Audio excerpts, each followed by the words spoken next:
Have you got a leaking mixer tap either in your kitchen or bathroom that leaks from the base of the neck like this one? Well, today on Fix It with Fowler, I'm going to show you a cheap and easy way to fix it.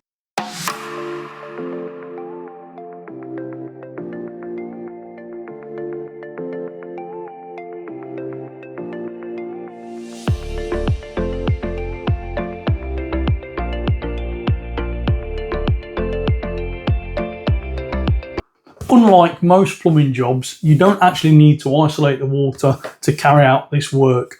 All you need to do is make sure that these are both turned off, and that way you'll end up with no water leaking out of the tap. To carry out this job, we need to remove this neck from the base itself, and to do that you're going to either need a small screwdriver like this or a set of Allen keys like this. Before you start working on the tap, if you've got a plug like this, put that into the plug hole, or if you've got a washing up bowl, put that in place. That way if you drop anything, you won't have to take the waste apart to retrieve it. So on the back of the taps, what you'll find is there's some sort of retaining screw, either an Allen key grub screw or a screw like this. And what you need to do is remove that completely, turn that in an anti-clockwise direction, take that screw out or grub screw and put that somewhere safe.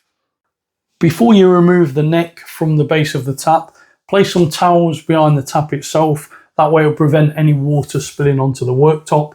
And now to remove the spout itself, if you twist and pull in an upward motion, that will release the spout from the base.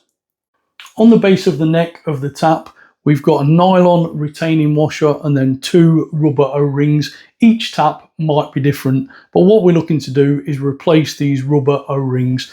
So what you need is either a screwdriver, a knife, or something like this, a hook pick, and then you can get that in and pull those nylon washers off.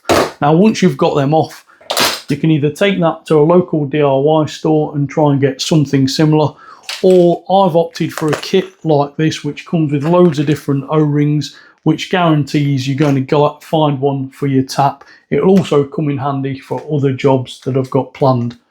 Before you install the new washers, give the base of the tap a quick clean to remove any debris or dirt. That way it's going to ensure you get a good seal. You can then get your new washer and put that into place, which is the exact reverse of taking them off. And they should just snap into position. Now you might find these are quite difficult to get on, but with a bit of perseverance, you'll get them on no problem. And now we can fit the neck back onto the base. Have you subscribed to my channel? Well, if not, why not? It does not cost you a penny and you're missing out on loads of great DIY content, all designed to save you money. All you need to do is sign into YouTube and then hit that subscribe button and follow me on my DIY YouTube journey. Line up the retaining hole with the back of the tap and then put the neck into position and give that a firm push down, and that will seat into place. You can then install the retaining screw or the grub screw and ensure that is lined up. You can now operate the hot and cold tap and check for any leaks around the base of the neck. I would also recommend moving the neck back and forth just to double check for any leaks around the base of the neck. So that's that job all complete and all tested and everything is good. So if you like that video, please leave me a comment, hit that thumbs up button, and if you've not already, please don't forget to subscribe, and I'll see you next time.